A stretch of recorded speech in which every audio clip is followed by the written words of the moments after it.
What made you storm out of the courtroom? I stormed out because my belief is that the system is corrupt. I mean, I can't announce here now what actually the decisions were made, but the decisions were made to as far as I can see, protect the interests of the Crown entirely.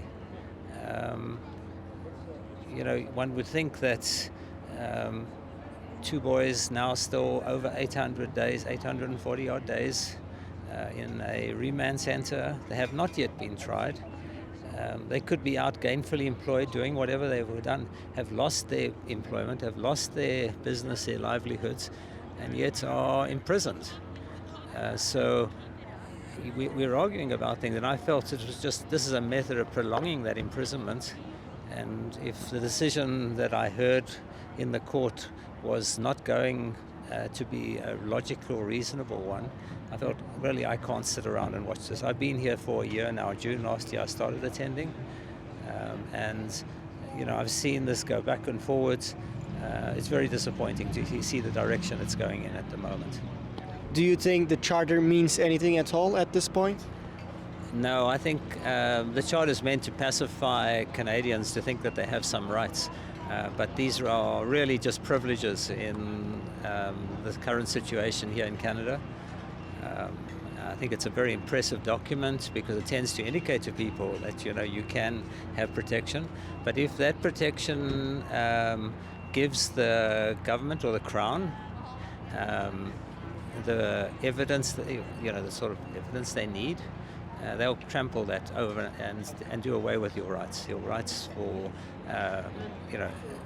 protecting your own interests, protecting your privacy, protecting your possessions, can easily be taken away, and then an excuse given afterwards, which is sad, unfortunately, because I think I came from South Africa. My accent might tell people that, And I grew up in an era of apartheid where the country was divided, and I just can't understand how our current Canadian government doesn't understand the division that was created.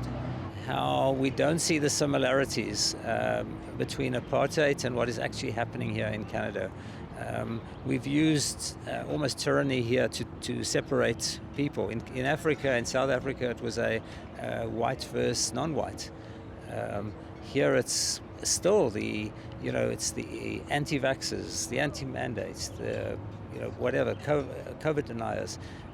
Things are coming out. I saw in the media today, it's a thing where suddenly Dr. Coutts, who's not really a doctor, had no idea that whether 6 foot distances, masks or anything would help, but he quoted that as being de facto science. And here we have a situation where the people who stood up against the government have been divided as much as the white or black populations in South Africa. And we went through a horrific time, which led to the assassination, ultimately, of Hendrik Verwoerd, a leader of the country.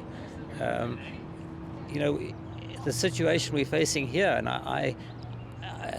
sitting in court, I can't quote some of the cases, the case law that has been quoted, but none of those cases had any relevance to something like a pandemic, something like mandates, where seniors were being locked in their seniors' homes and died, where people were forced, into situations or coerced, you keep your job if you take a vaccination, things like that.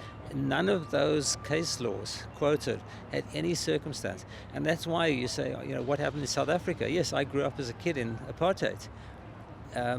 So things were very, very different. And we're facing this divided society here, and yet the case laws that are being quoted do not reflect on a divided society. They reflect on particular incidents that have happened. And I still go back to this. Nobody was hurt. Nothing was broken other than what the police damaged to excavators at the protest, which were provocation. Based on all the provocation, there was no reaction. So what really becomes a government theory of what could have potentially happened if the average member of the public in Canada has these type of theories of what could happen. That's regarded as conspiracy. So there's no balance of probability of which is real and which is not real. My last question, if I may, do you think after this case is over, the Crown could come after more people? I'm pretty sure they will. Yes, because the current government is splintered at the moment. The economy of this country is in a terrible condition. A lot of people are standing up and resisting the current existing government that's in power due to a coalition in Canada.